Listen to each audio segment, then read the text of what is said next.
Hi there, I'm Perfecto De Castro and welcome to my YouTube channel. Today you're watching the full demo of the Chapman Norseman.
The Chapman Norseman ML-1 is easily one of the most anticipated guitars in the Chapman lineup.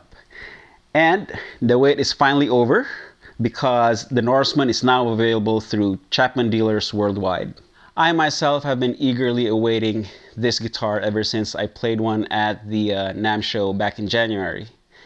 And finally last week, this guitar arrived along with the Ghost Fret. So if you haven't seen it yet, click here to watch the this guitar's unboxing video, and click here to watch the Ghost Fret unboxing video. And I didn't waste any time putting these guitars to work, as the day after they arrived, I used them at a marathon 9-hour gig down in Temecula, California. And I must say that both guitars performed really well. My Norseman has the Midgard Sorman Raw finish, which is kind of a transparent gray burst. Midgard Sorman is a serpent from Norse mythology that grew big enough that he was able to wrap himself around the whole world. And that is illustrated by the dark ring along the perimeter of the guitar. It's a very cool touch. The rest of the specs of the guitar are as follows. Thick curly maple top, nicely figured, married to a mahogany back, okay. 3-piece mahogany neck with an ebony fingerboard, okay. Rob Chapman's Infinity inlay adorns the 12th fret, and you have side dot markers so that you'll know where you are while playing. 24 nicely polished and crowned frets. Chrome hardware, and including the tuners, the Floyd rose, and the Chapman humbucker covers. Okay. Volume, tone is a push-pull pot that activates the coil split for both pickups. And we have a 3-way switch. The neck has a thin C profile, which is very fast and very sleek. So the guitar does not fight you whenever you want to play in warp speed. However, the Norseman does not suffer issues usually associated with guitars with thin necks. One of which is what I call the spaghetti neck, or the noodle neck, which is as soon as you dump the tension on the strings, you can feel the neck flex undesirably. The Norseman neck feels very solid and very stable. When played acoustically, the Norseman rings out like a well put together handmade guitar. Okay. Even with complex chords, each string rings out nice and clear.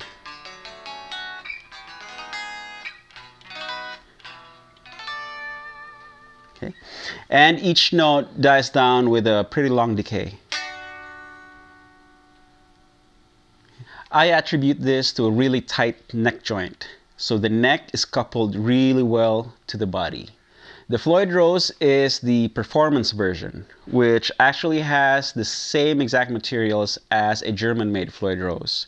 The only difference being is the country of origin, since this particular model is built in Korea. I've had a couple of people ask me what I think about the Floyd Rose Performance Series, and I must say that it feels like a real Floyd Rose. It feels very solid with a nice weight to it. And as far as stability goes, well, check this out.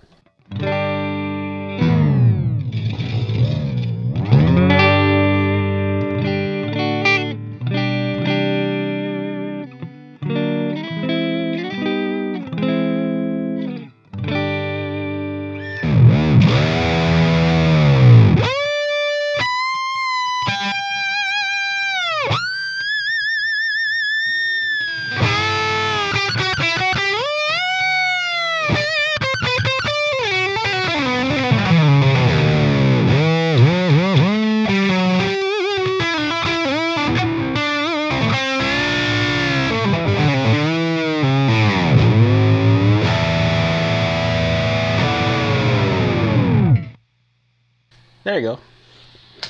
Oh. Still in tune. The pickups are voiced nicely and complements the guitar really well. However, personally, I prefer a more open sounding pickup, so I have a couple of DiMarzios on the way, which I'll be installing pretty soon. I'll be doing a comparison video when they arrive, so stay tuned for that. Now, as happy as I am with the guitar, it does come with a few quirks that I need to get used to. Okay. First up is the location of the controls. I'm used to having the volume knob right where my picking hand is at while playing. Okay. I work the volume knob a lot to get the different tones that I need. And right now, the controls are being hindered by the whammy bar. Okay. So I have to be conscious about jumping over the whammy bar so I can grab the volume knob for quick volume knob tweaks. Okay. I have to do the same if I need to access the pickup selectors.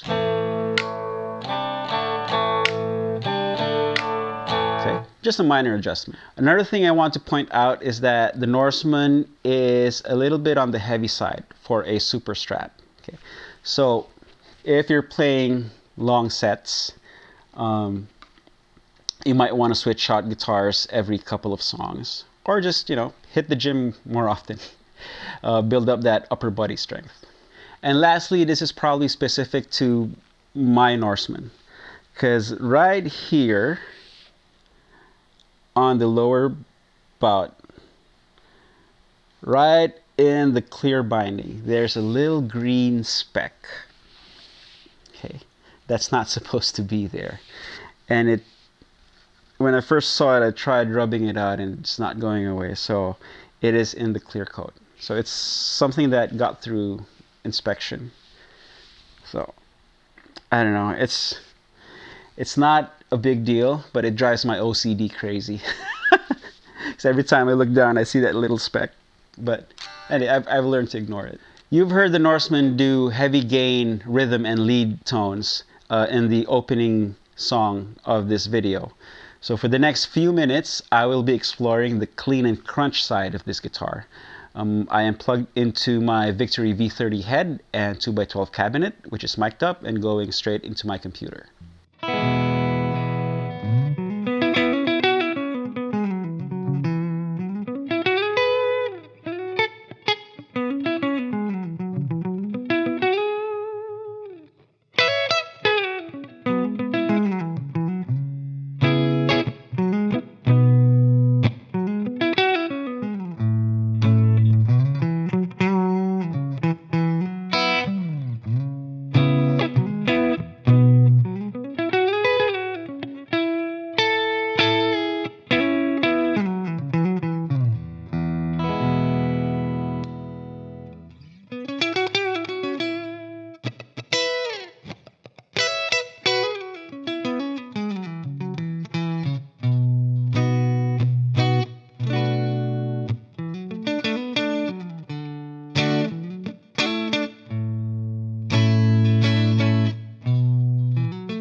This short clip from last week's gig with the Norseman is probably the single most compelling reason why you should buy one.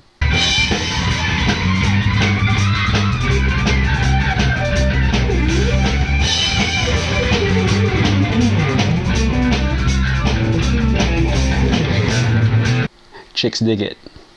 So there you have it. I hope you enjoyed this video as much as I did playing and talking about my new favorite axe, the Chapman Norseman ML-1.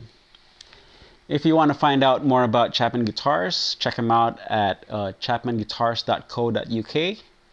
And to buy your very own Norseman in the US, go to Rift City Guitar. And in the Philippines, go to Guitar Pusher. Feel free to give a thumbs up, like, and share this video. If you haven't yet, please subscribe and poke around, explore the different videos on my YouTube channel. And follow me on social media. Links to be flashed on screen at the end of the video. Okay, so see you guys again soon. Bye.